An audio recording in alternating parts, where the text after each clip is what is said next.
Hi friends, പുതിയൊരു വീഡിയോയിലേക്ക് എല്ലാവർക്കും സ്വാഗതം. സുനീഷ് ആതിരയെ കാണാൻ വേണ്ടി ചെട്ടിയാരുടെ വീട്ടിലേക്ക് എത്തണം. എന്നിട്ട് ആരും കാണാതെ തന്നെ സുനീഷ് ആതിരയുടെ റൂമിൻ്റെ അവിടെ എത്തണം കേട്ടോ. എന്നിട്ട് റൂമിൻ്റെ ജനൽ അങ്ങ് തുറക്കുകയാണ്. എന്നിട്ട് ആതിരയെ നോക്കുകയാണ്. അപ്പോൾ അവിടെ ഇങ്ങനെ ആതിര വിഷമിച്ചുകൊണ്ട് ഇങ്ങനെ ഇരിക്കുന്നുണ്ടാവും. അങ്ങനെ സുനീഷ് സന്തോഷത്തോടു കൂടി ആതിരയെ കണ്ടപ്പോൾ ആതിരക്കുട്ടി എന്നങ്ങ് പറഞ്ഞിട്ട് വിളിക്കാൻ തുടങ്ങണം. ആ സമയത്താവും ആതിരയുടെ അടുത്തേക്ക് ചെട്ടിയാരുടെ വീട്ടിലെ പണിക്കാരത്തി അങ്ങ് വരികയാണ് കേട്ടോ. എന്നിട്ട് ഒരു ഗ്ലാസ് പാലുമായിട്ടാണ് വരുന്നത്. എന്നിട്ട് മോളെ ഈ പാല് കുടിക്കുക എന്നങ്ങ് പറയുമ്പോൾ ആതിര പറയാണ് എനിക്കൊന്നും വേണ്ട എന്ന് പറയണം കേട്ടോ. അങ്ങനെ പറയരുത്, നീ ഇത് കുടിക്കുക. ഈ പാലിൽ കുങ്കുമപ്പൂവൊക്കെ ഇട്ട് തിളപ്പിച്ച് സ്പെഷ്യലായിട്ട് തന്നെ ഉണ്ടാക്കി കൊണ്ടുവന്നതാണ് മോളെ, നീ ഇത് കുടിക്കുക എന്നൊക്കെ പറഞ്ഞ് ആതിരയെ അങ്ങ് നിർബന്ധിക്കുമ്പോൾ അപ്പോഴൊക്കെ ആതിര എനിക്കൊന്നും വേണ്ട എന്ന് പറഞ്ഞില്ലേ എന്നങ്ങ് ദേഷ്യത്തോടു കൂടി പറയട്ടോ. അപ്പോൾ ആ വേലക്കാരി പറയാണ് ആതിരയോട്, മോളെ നീ ഇപ്പോൾ സ്വർഗത്തിലേക്കാണ് വന്നിരിക്കുന്നത്, ഇത് പുറംകാല് കൊണ്ട് തട്ടിത്തെറിപ്പിച്ച് കളയരുത്, ദൈവത്തിന് പോലും അത് ഇഷ്ടമാവില്ല എന്നൊക്കെ പറഞ്ഞ് അങ്ങ് ഉപദേശിച്ച ശേഷം സർവൻ്റ് ആ പാല അവിടെ വെച്ച ശേഷം അവിടെ നിന്ന് അങ്ങ് പോവാണ് കേട്ടോ. അപ്പോഴൊക്കെ ആതിര അങ്ങനെ വിഷമിച്ചുകൊണ്ട് തന്നെയാണ് അവിടെ അങ്ങനെ ഇരിക്കുന്നത്. അപ്പോൾ ഇതൊക്കെ കണ്ടും കൊണ്ട് തന്നെ ജനൽ വഴി ഇങ്ങനെ കാണാണ് കേട്ടോ. എന്നിട്ട് പണിക്കാരത്തി പോയി എന്ന് കാണുമ്പോൾ സുനീഷ് വീണ്ടും ആതിരക്കുട്ടി എന്നങ്ങ് പറഞ്ഞ് കുറച്ച് സൗണ്ട് കൊടുക്കാൻ അങ്ങ് വിളിക്കാൻ ഒരുങ്ങാണ്.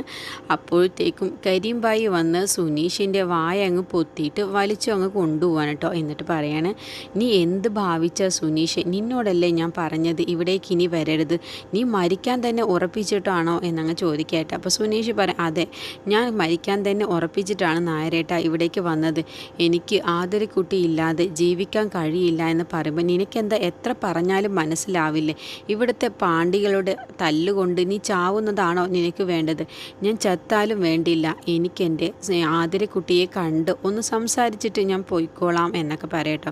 അത് പറ്റില്ല, നിന്നോടല്ലേ ഞാൻ പറഞ്ഞത്, മര്യാദക്ക് ഇവിടുന്ന് പോയിക്കോ എന്നൊക്കെ പറഞ്ഞിട്ട് തോക്ക് അങ്ങ് എടുത്തിട്ട് സുനീഷിൻ്റെ നെറ്റിയിലേക്ക് അങ്ങ് കരിമ്പായി വെക്കാൻ കേട്ടോ. എന്നിട്ട് പറയാണ്, സുനീഷ് എന്നെ കൊന്നാലും വേണ്ടില്ല, എനിക്കൊരു കുഴപ്പവുമില്ല, ഞാൻ മരിച്ചാലും എനിക്കൊരു കുഴപ്പം, പക്ഷേ ഒരു കാര്യം മാത്രമാണ് എനിക്ക് നായരേട്ടനോട് പറയാനുള്ളത്, ഞാൻ മരിച്ചാൽ ആതിരക്കുട്ടിയെ എന്നെ ഒന്ന് കാണിക്കണം, എന്നിട്ട് എനിക്ക് ഈ ഭൂമി വിട്ട് പോകുമ്പോൾ എൻ്റെ ആതിരക്കുട്ടി ചിരിക്കുകയാണെങ്കിലും കരയുകയാണെങ്കിലും അത് കണ്ടും കൊണ്ട് വേണം എനിക്ക് ഈ ഭൂമി വിട്ട് പോവാനേ എന്നൊക്കെ പറയട്ടോ. അങ്ങനെ സുനീഷ് അതെല്ലാം കരഞ്ഞുകൊണ്ട് തന്നെയാണ് കരീംബായിയോട് പറയുന്നത്. അതൊക്കെ അങ്ങ് കേൾക്കുമ്പോൾ കരീംബായിക്ക് അങ്ങ് സങ്കടം വരികയാണ് കേട്ടോ. എന്നിട്ട് കരീംബായി ഈ ചെറുക്കനെ കൊണ്ട് തോറ്റല്ലോ എന്നൊക്കെ അങ്ങ് പറയാണ്. സുനീഷ് വീണ്ടും പറയാണ്, എന്നെ ഒന്ന് സഹായിക്കണം, എനിക്ക് എൻ്റെ ആതിരക്കുട്ടിയെ ഒന്ന് കണ്ട് സംസാരിക്കണം എന്നൊക്കെ പറഞ്ഞ് സുനീഷ് വീണ്ടും കരയണം, അല്ലാതെ ഞാൻ ഇവിടുന്ന് പോവില്ല എന്ന് പറയട്ടോ. അപ്പോഴൊക്കെ സുനീഷിൻ്റെ ഈ ഒരു നിനക്കെന്താടാ എത്ര പറഞ്ഞാലും മനസ്സിലാവാത്തത് എന്ന് കരീംബായി പറയാം കേട്ടോ. നിനക്ക് ഈ ഭൂമിയിൽ ഏത് പെണ്ണിനെ വേണമെന്ന് നീ എന്നോടൊന്ന് ചൂണ്ടിക്കാണിച്ചാൽ മതി, ഞാൻ ആ വിവാഹം ഞാൻ നടത്തിത്തരാം, പക്ഷേ ഈ ആതിരയെ എന്തിനാ നീ ആതിരയുടെ പിറകെ നടക്കുന്നത്, ഈ ഓഞ്ഞ ആതിരയേക്കാളും നല്ലതല്ലേ നിനക്ക് വേറെ ഏത് പെൺകുട്ടിയെക്കുറിച്ച് നീ എനിക്ക് കാണിച്ചു, നിനക്ക് എൻ്റെ പിടിപാടുകൾ അറിയാത്തത് കൊണ്ടാണ് നീ പറയുന്ന പെൺകുട്ടിയെ ഞാൻ നിനക്ക് കല്യാണം കഴിപ്പിച്ചു തരാം, പക്ഷേ ആതിരയെ നീ മറക്കണം എന്നൊക്കെ പറയട്ടോ. ഇല്ല നായരേട്ട, ഈ ഭൂമിയിലുള്ള എല്ലാ സ്വത്തുക്കളും തന്നെ എൻ്റെ കാൽച്ചുവട്ടിൽ കൊണ്ടുവന്ന് വെച്ചാലും എനിക്ക് എൻ്റെ ആതിരയെ മറക്കാൻ കഴിയില്ല, അത് നായരേട്ടൻ മനസ്സിലാക്കണം. ആതിരയെ ഞാൻ സ്വന്തമാക്കണം എന്ന് ആഗ്രഹിച്ചതിൻ്റെ പിറകിൽ ഒരുപാട് കാരണങ്ങളുണ്ടായിരുന്നു. ആദ്യം ഞാൻ ആതിരയെ ഇനി സ്വന്തമാക്കണം എന്ന് കരുതിയത് മാണിക്യമംഗലത്തെ പെൺകുട്ടി ആയതുകൊണ്ട് തന്നെ സ്വത്ത് കണ്ടിട്ട് തന്നെയാണ് ആതിരയെ ഞാൻ മോഹിച്ചത്. പിന്നീട് എനിക്ക് സ്വത്തുക്കളോടായില്ല എൻ്റെ താല്പര്യം, മാണിക്യമംഗലത്തെ ആ മേൽവിലാസം, അങ്ങനെ ഒരു മേൽവിലാസം കണ്ടിട്ടാണ് പിന്നീട് ഞാൻ ആതിരയെ വീണ്ടും അങ്ങ് എനിക്ക് സ്വന്തമാക്കണമെന്ന് അതിനുവേണ്ടി ഒരുപാട് കോപ്രായങ്ങളൊക്കെ ഞാൻ കാട്ടിയിട്ടുണ്ട്. കാരണം എൻ്റെ ചെറുപ്പത്തിൽ എല്ലാവരും എന്നെ കളിയാക്കിയിരുന്നത് തന്തയില്ലാത്തവൻ എന്നൊക്കെയാണ്, ഒരു മേൽവിലാസം പോലും ഇല്ലാത്തവൻ എന്നൊക്കെ പറഞ്ഞിട്ടാണ് എന്നെ കളിയാക്കിയിരുന്നത്. എന്നിട്ട് എൻ്റെ അമ്മ ആരും കാണാതെ പൊട്ടിക്കരയുന്നത് ഞാൻ പല പ്രാവശ്യവും കണ്ടിട്ടുണ്ട്. പക്ഷേ അതൊന്നും തന്നെ അമ്മ ആരുടെയും മുന്നിൽ കാണിച്ചിട്ടില്ല. അതുകൊണ്ട് തന്നെ മേൽവിലാസം കിട്ടാൻ വേണ്ടിയിട്ട് തന്നെ ആതിരയുടെ മാണിക്യമംഗലത്തെ ആതിരയുടെ ഭർത്താവാണ് സുനീഷ് എന്നുള്ള ആ ഒരു മേൽവിലാസമെങ്കിലും എനിക്ക് കിട്ടുമല്ലോ എന്ന് കരുതിയിട്ടാണ് പിന്നീട് ഞാൻ ആതിരയെ കല്യാണം കഴിക്കാൻ വീണ്ടും ഞാൻ ആഗ്രഹിച്ചത്. ആളുകളെല്ലാം തന്നെ എന്നെയും അമ്മയെയും കളിയാക്കിയിരുന്ന സമയമുണ്ട്. ഒരു മേൽവിലാസം പോലും ഇല്ലാത്തവനാണ് ഞാനെന്നും പറഞ്ഞിട്ട് പിടിച്ചു പറ്റുവനാണെന്നും പറഞ്ഞ് എന്നെ ഒരുപാട് അങ്ങ് കളിയാക്കിയിട്ടുണ്ട്.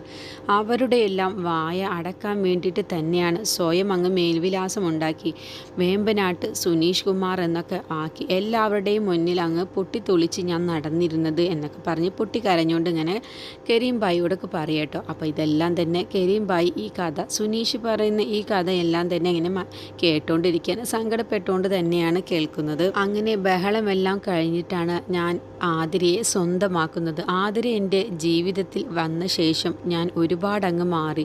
എനിക്ക് ആതിരക്കുട്ടിയെ ഭ്രാന്തമായി എനിക്ക് സ്നേഹിക്കാൻ തുടങ്ങി എന്ന് കരുതി ഞാൻ ആതിരക്കുട്ടിയുടെ ഒരു വിരൽത്തുമ്പിൽ പോലും ഞാൻ സ്പർശിച്ചിട്ടില്ല. ഞാനും ആതിരക്കുട്ടിയും അങ്ങോട്ടും ഇങ്ങോട്ടും ഒരു കരാറ് പോലെ ഉണ്ടാക്കിയിരുന്നു. എൻ്റെ ആതിരക്കുട്ടി കളക്ടറാവുന്ന ദിവസമാണ് ഞാനും എൻ്റെ ആതിരക്കുട്ടിയും ഭാര്യയും ഭർത്താവും ആവുകയുള്ളൂ എന്നുള്ളൊരു കാര്യം ഞങ്ങൾ തമ്മിൽ അങ്ങോട്ടും ഇങ്ങോട്ടും സംസാരിച്ചിട്ടുണ്ടായിരുന്നു. എൻ്റെ ആതിരക്കുട്ടി എന്നെ വിട്ടു പോവാൻ ഒരിക്കൽ പോലും കൂട്ടാക്കിയിരുന്നില്ല. പക്ഷേ അവളുടെ മനസ്സിൽ ഞാൻ അവളെ ഒരു പൈസയ്ക്ക് വേണ്ടി 20 കോടിക്ക് വേണ്ടി ഞാൻ അവളെ ഒഴിവാക്കി എന്നാണ് അവളുടെ മനസ്സിൽ ഇപ്പോൾ ഉള്ളത്. അത് എൻ്റെ അമ്മ കാരണമാണ് ഞാൻ അവളോട് അവിടെ നിന്നും എൻ്റെ വീട്ടിൽ നിന്നും പോകാൻ ആവശ്യപ്പെട്ടത്. കാരണം അമ്മ കരീം ഭായി എൻ്റെ അമ്മയോട് പറഞ്ഞ ആ സത്യം അമ്മ എന്നോട് പറഞ്ഞു. അതുകൊണ്ട് മാത്രമാണ് അവളുടെ ജീവിതത്തിൽ അവൾക്ക് അവളുടേതായ ആഗ്രഹത്തോടു കൂടിയും അവളുടെ സന്തോഷത്തോടു കൂടിയും ജീവിക്കാൻ വേണ്ടിയിട്ട് മാത്രമാണ്. പക്ഷേ എനിക്ക് അവൾ പോയ അന്ന് മുതൽ ഇന്ന് വരെയും എനിക്ക് എൻ്റെ ആതിരക്കുട്ടി ഇല്ലാതെ ജീവിക്കാൻ കഴിയില്ല എന്നെനിക്ക് മനസ്സിലായി. അതുകൊണ്ട് എനിക്കൊന്ന് ദൂരെ നിന്ന് കണ്ടിട്ടെങ്കിലും ഒന്ന് ആതിരക്കുട്ടിയോടൊന്ന് സംസാരിക്കണം, അതിനെന്നെ അനുവദിക്കണം കരീം ഭായി എന്നൊക്കെ പറഞ്ഞ് കാലിൽ വീണിട്ടാണ് പൊട്ടിക്കരയാണ് കേട്ടോ സുനീഷ്. അത് കണ്ടതോടുകൂടി കരീം ഭായി അങ്ങ് പൊട്ടിക്കരയാണ്. എന്നിട്ട് എൻ്റെ ജീവിതത്തിൽ ആദ്യമായിട്ടാണ് ഞാൻ ഇങ്ങനെ ഒരു പ്രണയകഥ കേട്ടിട്ട് കരയുന്നത്. ഇനി ചെറുക്ക, നീ എന്നെ ഇങ്ങനെ ബുദ്ധിമുട്ടിക്കല്ലേ, നീ ഒന്ന് ഇവിടെ നിന്ന് പോയി തായ, അല്ലെങ്കിൽ ആരെങ്കിലും കണ്ടാൽ ഞാൻ മസിലും പിടിച്ച് നടക്കുന്ന ഒരാളാണ്, എന്നിട്ട് ഞാനിങ്ങനെ പൊട്ടിക്കരയുന്നത് കണ്ടാൽ ആകെ നാണക്കേടാണ്, നീ ഒന്ന് പോയി തായ സുനീഷേ എന്നൊക്കെ അങ്ങ് പറയാൻ കേട്ടോ. അപ്പോഴൊക്കെ ഞാൻ പറഞ്ഞതൊന്ന് കേൾക്ക്, എനിക്കൊന്ന് ആതിരക്കുട്ടിയെ ദൂരെ നിന്ന് കണ്ടാൽ മതി എന്നൊക്കെ പറഞ്ഞ് വീണ്ടും സുനീഷ് അങ്ങ് കരഞ്ഞുകൊണ്ട് തന്നെ കരീം ഭായിയോട് പറയണേ. അങ്ങനെ കരീം ഭായി പറയണേ, ഈ തോക്ക് കൊണ്ട് ഞാൻ ഒരുപാട് പേരെ ഞാൻ കൊന്നിട്ടുണ്ട്, പക്ഷേ നിൻ്റെ പ്രണയത്തിൻ്റെ മുന്നിൽ ഞാൻ തോറ്റു പോകുന്നു. അതുകൊണ്ട് സുനീഷേ നീ സങ്കടപ്പെടാതെടാ, ഞാനുണ്ട് നിൻ്റെ കൂടെ എന്നൊക്കെ അങ്ങ് കരീം ഭായി പറഞ്ഞിട്ട് ഞാൻ നിനക്ക് വേണ്ടി ഈ തോക്ക് ഞാൻ ഉപേക്ഷിക്കുന്നു എന്നൊക്കെ പറഞ്ഞിട്ട് സുനീഷിനെ അങ്ങ് ചേർത്ത് പിടിക്കാൻ കേട്ടോ. എന്നിട്ട് സുനീഷിനോട് പറയണേ, ഇനിയും ആരില്ലെങ്കിലും നിൻ്റെ കൂടെ ഞാനുണ്ട് എന്നൊക്കെ പറഞ്ഞ് സുനീഷിനെ അങ്ങ് ചേർത്ത് പിടിച്ച ശേഷം കരീം ഭായി ഒരു തീരുമാനമെടുക്കാൻ കേട്ടോ. അങ്ങനെ പിറ്റേ ദിവസം തന്നെ കരീം ഭായി പറഞ്ഞ പ്രകാരം തന്നെ സുനീഷ് വേഷമൊക്കെ മാറിയ ശേഷം ചെട്ടിയാരുടെ വീട്ടിലെ തോട്ടക്കാരനായിട്ട് ജോലി ചെയ്യാം എന്നുള്ള തീരുമാനിക്കുകയാണ്. എന്നിട്ട് അവിടേക്ക് ആ ഒരു വേഷത്തിൽ വരികയാണ് കേട്ടോ. ചെട്ടിയാർക്ക് സംശയം തോന്നാതെ തന്നെ ചെട്ടിയാരുടെ വീട്ടിൽ തോട്ടക്കാരനാവുകയും എനിക്ക് ദൂരെ നിന്നിട്ടാണെങ്കിലും എൻ്റെ ആതിരക്കുട്ടിയെ എനിക്ക് കാണാമല്ലോ എന്നുള്ള കാര്യമൊക്കെ അങ്ങ് തീരുമാനിക്കുകയാണ്. അപ്പോൾ കരീം ഭായി പറയുന്നുണ്ട്, നിനക്കാണ് ഈ ഭൂമിയിൽ ഏറ്റവും കൂടുതൽ അവകാശം നിൻ്റെ ആതിരക്കുട്ടിയെ കാണാൻ വേണ്ടി. കാരണം നീ ഒരു നല്ല കാമുകനാണ്, അതിൻ്റെ പുറമെ നീ ഒരു ഭർത്താവ് കൂടിയാണ്. അതുകൊണ്ട് ഭാര്യയെ കാണാൻ നീ ആരെയും പേടിക്കേണ്ട, നീ ഞാൻ പറഞ്ഞതുപോലെ ചെയ്താൽ മതി എന്നൊക്കെ പറഞ്ഞിട്ടാണ് സുനീഷിനെ വേഷം കെട്ടിയിട്ട് ചെട്ടിയാരുടെ വീട്ടിലേക്ക് കൊണ്ടുവരുന്നത്. അങ്ങനെ ചെട്ടിയാരിനെ പരിചയപ്പെടുത്തി കൊടുക്കാറുണ്ടോ. ആ സമയത്ത് ചെട്ടിയാരുടെ ഭാര്യ രുക്കുവും കൂടി അവിടേക്ക് വരികയാണ്. എന്നിട്ട് ആരാ ഇത് എന്നങ്ങ് ചോദിക്കുമ്പോൾ കരീം ഭായി പറയാണ്, എൻ്റെ അകന്ന ഒരു ബന്ധുവാണ്, ഇവിടെ ജോലി ചെയ്യാൻ വേണ്ടി വന്നതാണ് എന്നൊക്കെ പറയട്ടോ. അങ്ങനെ ചെട്ടിയാരിങ്ങനെ സുനീഷിനെ എങ്ങനെ നോക്കുകയാണ് കേട്ടോ. എന്നിട്ട് പറയണ, ഇവനിക്കെന്നാ ഒരു തോട്ടപ്പണി കൊടുത്തേക്കാം, ഈ തോട്ടപ്പണിയൊക്കെ നല്ല വൃത്തിയായിട്ട് ചെയ്യണം എന്നൊക്കെ ഇങ്ങനെ പറയാൻ കേട്ടോ. അപ്പോൾ ഇതൊക്കെ കേട്ടിട്ട് അപ്പുറത്തെ സൈഡിൽ മുത്തുമാരൻ എന്ന് പറഞ്ഞ ആളുണ്ട് കേട്ടോ. അപ്പോൾ അയാൾ ഇതേതപ്പോൾ ഒരു പുതിയ അവതാരം പാണ്ഡിതുരയുടെ പുതിയ ഇറക്കുമതിയാവും എന്നൊക്കെ മുത്തുമാരൻ മനസ്സിലിങ്ങനെ പറയട്ടോ. ഇതിനെ കണ്ടാൽ ഒരു കുരങ്ങിൻ്റെ പോലെ ഉണ്ടല്ലോ, ആൾക്കുരങ്ങിൻ്റെ പോലെ തന്നെയുണ്ട്, പിന്നെ കാണാനും കൊള്ളില്ല, അതുകൊണ്ട് എനിക്കൊരു പാരയാവുമെന്ന് തോന്നുന്നില്ല എന്നൊക്കെ ഇങ്ങനെ മുത്തുമാരൻ ആതിരയെ ചേർത്തും കൊണ്ടാണ് കേട്ടോ പറയുന്നത്. ആതിര എങ്ങാനും സുനീഷിനെ സ്നേഹിക്കുമോ എന്നൊക്കെയാണ് മുത്തുമാരൻ്റെ മനസ്സിൽ. ആതിരയുടെ ഭർത്താവാണ് സുനീഷ് എന്നുള്ള കാര്യമൊന്നും മുത്തുമാരൻ അറിയുന്നില്ലല്ലോ. അങ്ങനെ മുത്തുമാരൻ ഒന്നും അറിയാത്ത ഭാവത്തിൽ അങ്ങ് വരികയാണ് കേട്ടോ. എന്നിട്ട് ചെട്ടിയാരോട് പറയണേ, ഇവനെ തോട്ടപ്പണിക്കാരനാക്കി നിയമിക്കുന്നതിന് മുന്നേ ഇവനെ ഒരു കള്ള ലക്ഷണമുണ്ടല്ലോ മാമ, ഇവന് അന്ന് വന്ന ആ ഒരു കള്ളൻ ഇവൻ തന്നെയാണോ എന്നങ്ങ് ചോദിക്കാൻ കേട്ടോ. അത് കേൾക്കുമ്പോൾ കരീംബായി ഒന്നങ്ങ് ഞെട്ടിപ്പോവാണ്. അപ്പോൾ ചെട്ടിയാർ നേരെ സുനീഷിൻ്റെ അടുത്തേക്ക് അങ്ങ് ചെന്നിട്ട് സുനീഷിൻ്റെ കോളറെ അങ്ങ് പിടിക്കാൻ കേട്ടോ. നീയാണോടാ അന്ന് ഇവിടേക്ക് വന്നത് എന്നങ്ങ് ചോദിക്കുകയാണ്. അപ്പോൾ കരീംബായി അല്ല ചെട്ടിയാരെ എന്നൊക്കെ പറയട്ടോ. നിനക്ക് വല്ല കള്ള ലക്ഷണവും ഉണ്ടെങ്കിൽ നീ പിന്നെ ഇവിടുന്ന് ജീവനോടോ പോകില്ല. നിന്നെ ഞാൻ ഇവിടെ തോട്ടപ്പണിക്കാരനായി നിർത്തിയിട്ടുണ്ടെങ്കിൽ നീ ഒന്ന് ആലോചിച്ചോ, ഇലകളും മൺതരികളും പോലും നിന്നെക്കുറിച്ച് എന്നോട് നല്ലത് മാത്രമാണ് പറയാൻ പാടുകയുള്ളൂ. അല്ല എന്നുണ്ടെങ്കിൽ നീ പിന്നെ പുറത്തേക്ക് ജീവനോട് പോവില്ല എന്നൊക്കെ പറഞ്ഞ് സുനീഷിനെ അങ്ങ് ഭീഷണി പോലെ സംസാരിച്ചിട്ടാണ് ചെട്ടിയാർ പോകുന്നത്. അപ്പോൾ രുക്ക് പറയുന്നുണ്ട്, എന്താ ഏട്ടാ ഇങ്ങനെയൊക്കെ പറയുന്നത്, അവനെ കണ്ടാൽ തന്നെ അറിയില്ലേ അവനൊരു പാവമാണെന്ന് എന്നൊക്കെ രുക്ക് അങ്ങ് പറയാണ്. അപ്പോൾ അത് ചെട്ടിയാർ അങ്ങ് ഉൾക്കൊള്ളാൻ കേട്ടോ. അങ്ങനെ കരീംബായിയും സുനീഷിനെ അവിടെ നിന്ന് അങ്ങ് പറഞ്ഞയക്കാണ്. എന്നിട്ട് റൂം കാണിച്ചു കൊടുക്കാനും തോട്ടം കാണിച്ചു കൊടുക്കാനും കരീംബായി സുനീഷിനായിട്ട് പോകുന്ന സമയത്ത് സുനീഷ് ചോദിക്കുകയാണ്, അല്ല നായരേട്ടാ ഇയാൾക്ക് എന്താ ഭ്രാന്താണോ എന്നങ്ങ് ചോദിക്കട്ടെ. അതെന്താടാ നീ അങ്ങനെ ചോദിച്ചത്? അല്ല, ഈ മൺതരികളും ചെടികളുമൊക്കെ എന്നെക്കുറിച്ച് എങ്ങനെ സംസാരിച്ചിട്ട് അയാളോട് സംസാരിക്കുക എന്ന് പറയുമ്പോൾ ഈ ചെട്ടിയാർ വീട്ടിലെ മൺതരികളും ഇലകളും എല്ലാം തന്നെ സംസാരിക്കും. അതാണ് ഈ ചെട്ടിയാർ വീടിൻ്റെ പ്രത്യേകത. അതുകൊണ്ട് നീ നല്ലതുപോലെ നിനക്ക് ഇവിടെ നിൻ്റെ ഭാര്യയെ ദൂരെ നിന്നിട്ടാണെങ്കിലും കണ്ടുകൊണ്ട് ഇവിടെ താമസിക്കും. അതല്ല എന്നുണ്ടെങ്കിൽ നിൻ്റെ കാര്യം തന്നെ നിൻ്റെ കഥ തന്നെ പോക്കാണ് എന്നൊക്കെ അങ്ങ് പറയും. അതുവരെ കേട്ടോ ഇന്നത്തെ എപ്പിസോഡിൽ കാണിച്ചിട്ടുള്ളത്. അടുത്ത എപ്പിസോഡിൽ ആതിരയെ വീണ്ടും കളക്ടറായി പഠിപ്പിക്കാൻ വേണ്ടിയിട്ട് അങ്ങ് തീരുമാനിച്ചിട്ടുണ്ട്. ചെട്ടിയാരുടെ ഭാര്യയും കൂടിയിട്ട് ആതിരയുടെ ആ ഒരു ആഗ്രഹം സാധിപ്പിച്ചു കൊടുക്കാൻ കേട്ടോ.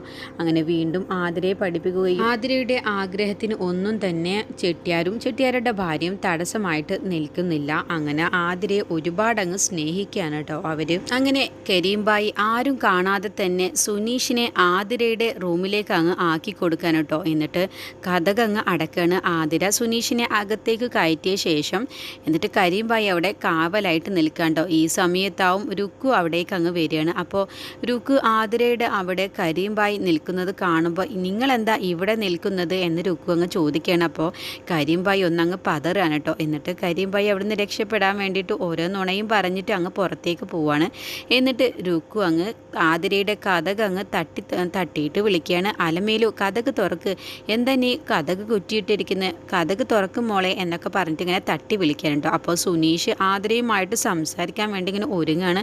അങ്ങനെ രുക്കുവിൻ്റെ ആ ഒരു സൗണ്ട് കേട്ടപ്പോൾ ആതിരയും സുനീഷും ആകെ അങ്ങ് പേടിക്കാണ് കേട്ടോ. ഇനിയിപ്പോൾ സുനീഷിനെ എവിടെ ഒളിപ്പിക്കണം എന്ന് അറിയാതെ ആതിര എങ്ങനെ പരിഭ്രമിക്കാൻ കേട്ടോ. അങ്ങനെ ആ രുക്കുവിന് അകത്തേക്ക് കയറി വരാൻ വേണ്ടിയിട്ട് ആതിര അപ്പോഴത്തേക്കും സുനീഷിനെ അങ്ങ് ഒളിപ്പിച്ചിട്ടുണ്ടാവും റൂമിൽ. എന്നിട്ട് രുക്കു ഒന്നും അറിയാതെ ആതിര രുക്കു അങ്ങോട്ട് കഥക് തുറന്നു കൊടുക്കുകയാണ്. അപ്പോൾ എന്താ മോളെ നീ കുറ്റിയിട്ടത്, എന്താ പ്രശ്നം, ഇവിടെ ആരെങ്കിലും കയറിയോ എന്നൊക്കെ ഇങ്ങനെ രുക്കു ചോദിച്ചറിയുമ്പോൾ ഇല്ല ഒരു പ്രശ്നവും ഇല്ല എന്നൊക്കെ പറഞ്ഞങ്ങ് പരിഭ്രമിച്ചുകൊണ്ട് അങ്ങ് പറഞ്ഞ് രക്ഷപ്പെടാൻ വേണ്ടി നോക്കുകയാണ്. അങ്ങനെയുള്ള ഒരു എപ്പിസോഡാണ് കേട്ടോ ഇനി വരാനിരിക്കുന്നത്.